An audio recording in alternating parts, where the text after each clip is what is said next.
Is it fall yet? Stick around to find out. No.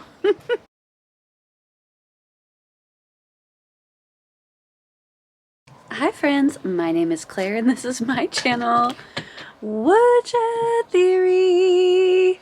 Here, I make content about what it is like to live as an adult on the autism spectrum and whatever else feels good to me. So if that sounds good to you, or if you're feeling particularly gracious today, and I hope that you are, please go ahead and click the subscribe button. Ring the bell. I almost forgot to mention that I put out videos 3 times a week. Click the like, click the like. We're having kitten craziness, so my apologies if I'm like looking around. I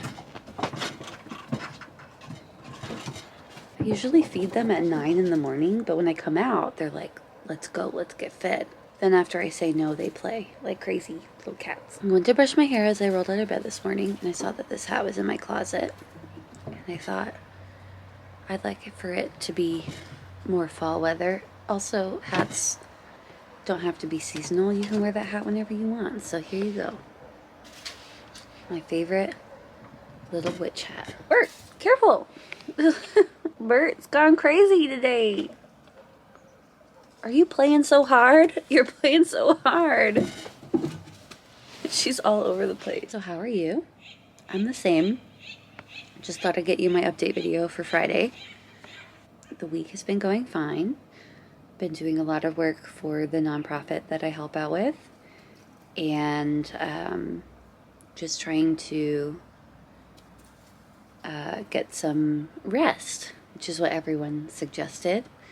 Recoup time. And I still have a few more social things to do this week, but I'm just trying to pace myself and let myself relax in between events. Everyone had very good ideas when I asked you how to find more balance on my last video. So I'd encourage everyone to go look through the comments there and see if anything resonates with you.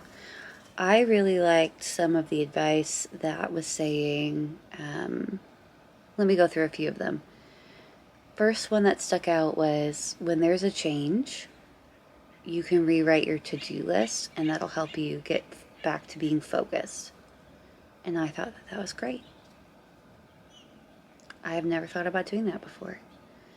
What other ones were there? There was a lot of things that I just had not really considered before, and a lot of people talking about just learning to give yourself grace and take a break and relax and recoup from social situations, and just letting that be okay. Not comparing ourselves to other neurotypical people when we're not. I think my issue is that I lived for so long thinking that I was a really terrible neurotypical, that I would never fit in and I was always doing things wrong. What I didn't know, obviously, is that I was a super awesome neurodiverse person. But just because you find that out doesn't mean you're not carrying that baggage, right? You're not carrying the internalized ableism that you have been fed your entire life. That makes it sound like it was on purpose. It wasn't. Nobody knew.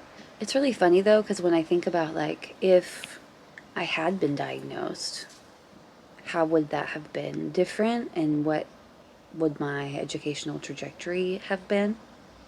I'm not sure. In other news, I have to leave my house this evening. Have to. I'm gonna go visit with some close friends. Everything that has happened socially so far this week has gone so well. I super enjoyed it. But and on top of that, I super enjoyed it. Also, as I mentioned in my last video, totally notice that I get pulled off track of what I think I should be doing. To the extent where I'm like, oh no, I don't need a list. I'm going out tonight, or I have company coming. But that's just one little piece of a big old day. Have time to do other things, get other things accomplished. I think I just need to make sure maybe the night before I can write out the things I'd like to get accomplished the next day. It's hard to say. You know what? I've come up with a solution. Personal assistant. Mom, are you watching? Would you come and be my personal assistant? Autistic people are lazy. They don't want to do anything. Dude, we're just distracted. We're trying. They only focus on one thing at a time, and then they forget about everything else. Yeah, because we totally do that on purpose. When I haven't showered in 3 days and I've only eaten chips because I'm really focused on something. You think I don't come out of that going, oh, whoops, should find better balance. I got several comments from people who are new to my videos, who are recently diagnosed, and I just want to say, welcome, welcome, welcome to the Woodshed Theory Autism community. You are very welcome here. I don't think we're gatekeepers. If you are on the spectrum, if you're not, if you just love somebody who's on the spectrum, if you're curious, spectrum curious, you are very welcome here. I'm so grateful, if you're new, that you found the channel, and I hope that you are in the comments all the time. I will try my best to respond to everybody. I'm still able right now to respond to every comment. I don't know if it'll always be like that. Hopefully it won't.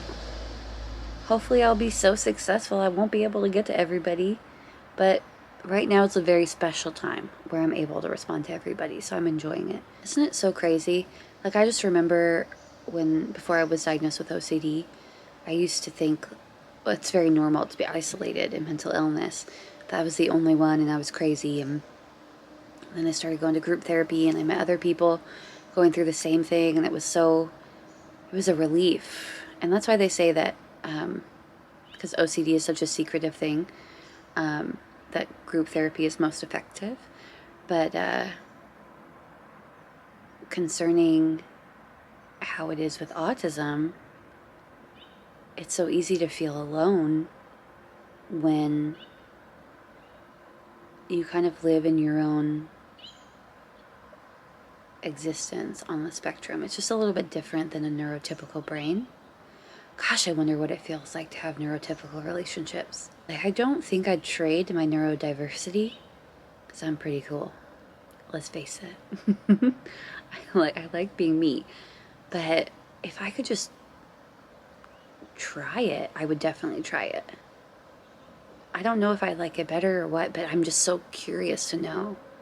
What's it like being normal? I don't want to say normal, because lots of people are not normal, but what's it like having a neurotypical brain?